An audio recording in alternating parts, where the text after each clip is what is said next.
Baik, kembali lagi bersama saya. Hari ini saya akan menjelaskan materi sistem tersebar chapter 2 tentang Treat-Based Parallelism. Sebelum ke praktek, saya akan menjelaskan beberapa teori, yaitu nanti apa sih itu treat. Yang pertama, apa itu treat? Treat adalah suatu metode eksekusi independen di mana dapat mengeksekusi secara paralel dan bersamaan dengan treat lainnya dalam satu sistem. Jadi dia dapat mengeksekusi secara bersamaan, secara paralel dengan sistem lainnya. Terus nanti kita akan melakukan praktek bagaimana mendefinisikan treat, terus bagaimana determinan dengan parent treat, bagaimana menggunakan treat in subclass. Lalu saya akan menjelaskan treat synchronization with a lock, yaitu locknya itu tidak lebih dari sebuah objek yang biasanya dapat diakses oleh banyak thread, di mana berfungsi untuk membuat thread dapat melanjutkan ke akses dan mengeksekusi ke bagian yang telah dirundingi dari program lain. Lock ini dibuat dengan menjalankan metode lock yang didefinisikan dalam modul threading. Lalu ada thread synchronization with an airlock. Lock rentrend atau airlock adalah sebuah sinkronisasi yang primitif dapat diperoleh beberapa kali oleh thread yang sama dengan menggunakan metode konsep thread yang memiliki atau ada yang memiliki. Ini berarti bahwa dalam keadaan terkunci, beberapa thread yang memiliki kunci sementara akan dalam keadaan terkunci karena memiliki thread yang memiliki kunci. Sementara keadaan yang tidak terkunci, kunci thread tersebut tidak memiliki kunci manapun, dimanapun thread itu. Selanjutnya,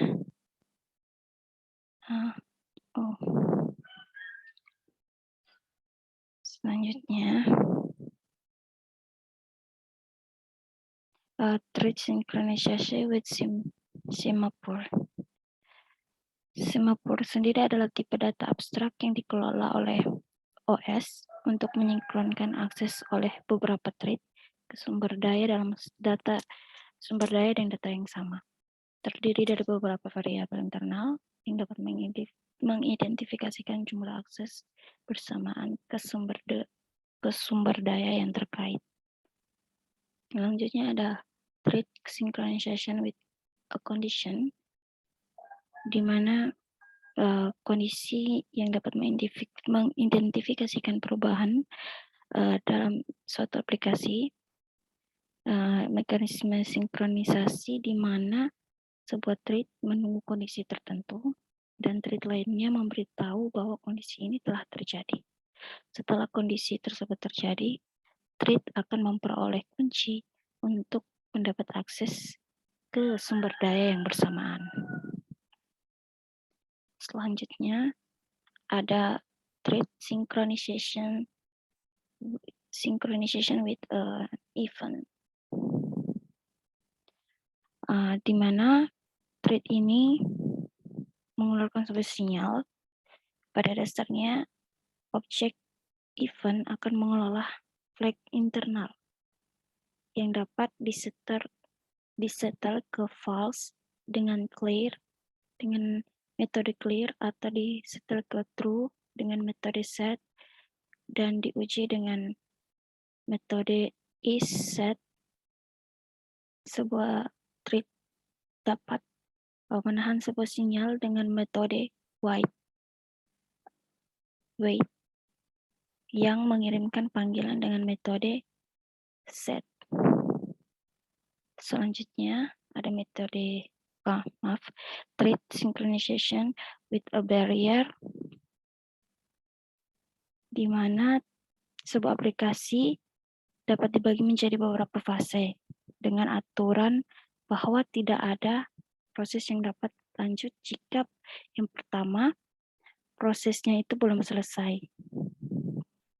Jadi proses pertama setelah sudah terpenuhi proses pertama, baru dapat dilanjutkan ke proses kedua. Yaitu artinya kita memberikan sebuah batasan untuk mengimplementasikan sebuah konsep pada barrier ini. Jadi setelah menyelesaikan proses pertama, dia baru bisa melanjutkan ke proses kedua, lalu melakukan join. Selanjutnya, yang terakhir ada thread communication using a queue. Jadi itu seperti multi-threading ketika thread perlu berbagi daya. Jadi modul threading dapat menyediakan banyak sinkronisasi termasuk semaphore, condition, event, dan kunci atau lock. Namun penggunaan modul dalam berbagai praktik dapat lebih mudah dengan melakukan praktek. Oke, langsung saja kita masuk ke praktek. Di sini saya telah melakukan beberapa praktek dengan berbagai kasus. Yang pertama ada barrier, yang kedua ada thread definition, thread determinant, thread name, and process. Yang pertama ada barrier. Di sini saya menggunakan modul random, threading, dan time. Dan saya menggunakan random, barrier, thread, seed time, dan sleep. Pertama, saya membuat sebuah variabel promo di mana memiliki nilai 1. Jadi di dalam lalu buat finish line di mana barriernya itu promo Shopee. Jadi jika di sini nilainya di sini 1, maka di barriernya juga terdapat nilai 1. Jika 2 harus bernilai 2. Seperti itu. Terus runnersnya itu Shopee Mantle Shell. Jadi selanjutnya saya mendefinisikan runnernya, yaitu akan memprint, dia menggunakan waktu yaitu 2 dan 4. Setelah itu dia akan melakukan print, yaitu mulai tanggal, lalu membuat baris baru. Setelah itu ada proses definisi yang utama, yaitu dia akan memprint jangan lupa, lalu melakukan pengulangan dengan rentang menggunakan promo Shopee. Dia akan melakukan perintah menggunakan variabel promo Shopee. Selanjutnya, setelah semua proses pertama sudah berjalan, dia akan paling terakhir akan memprint ayo download aplikasi sekarang. Jadi coba kita running.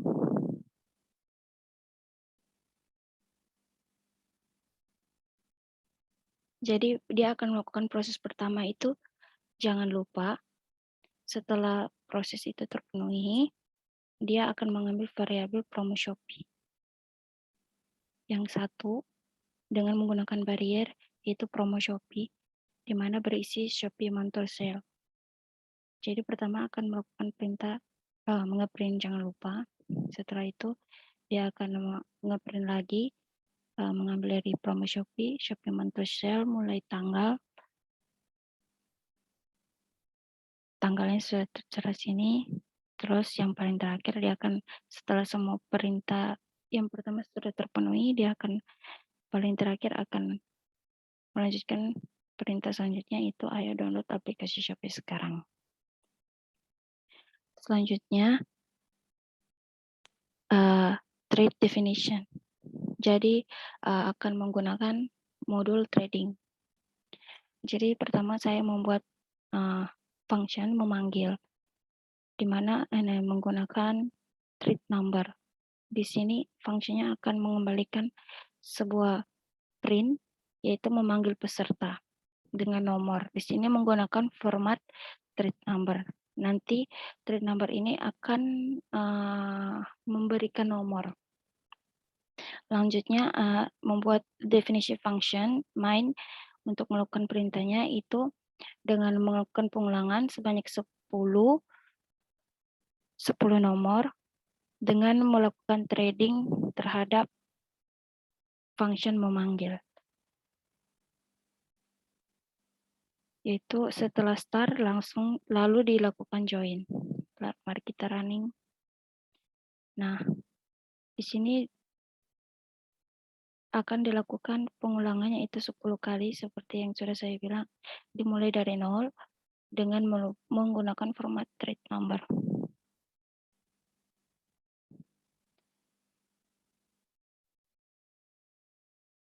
Selanjutnya ada trade determine. Di sini menggunakan modul trading dan time.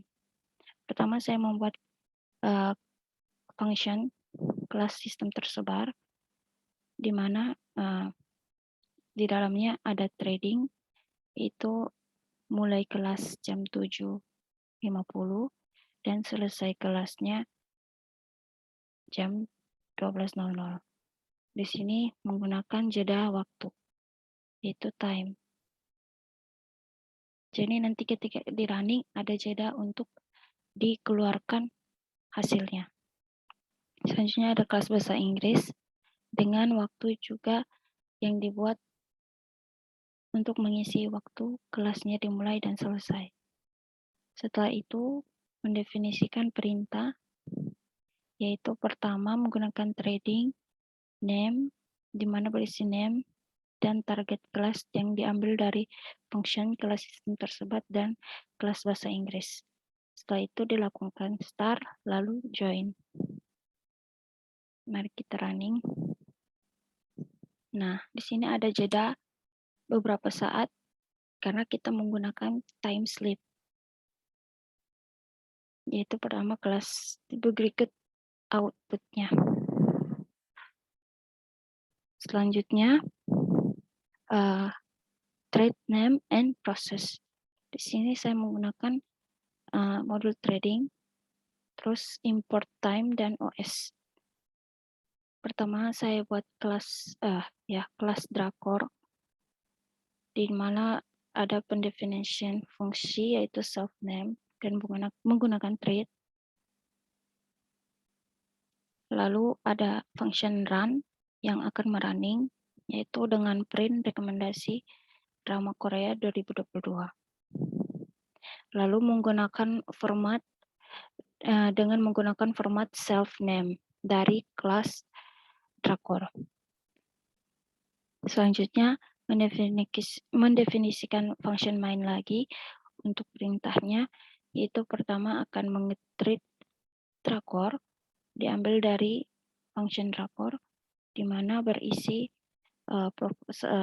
isinya itu proposal bisnis dan 2521. Seharusnya akan dilanjutkan dengan trade running. Dia akan running yaitu pertama trade 1 lalu trade 2. Setelah di running dan start sudah dapat dimulai, lalu setelah perintahnya selesai akan dilakukan join. Setelah perintahnya selesai, join sudah terlaksana, maka akan dimunculkan print selamat menonton. Selanjutnya kita running saja. Ya, maka akan muncul rekomendasi drama Korea 2022 proposal bisnis, rekomendasi drama Korea 2022 2521. Lalu perintah terakhirnya setelah semua terpenuhi akan muncul selamat menonton. Baik, kira-kira seperti itu saja praktikum dan penjelasannya. Mohon maaf apabila banyak kekurangan dan kesalahan kata. Terima kasih dan sampai jumpa lagi.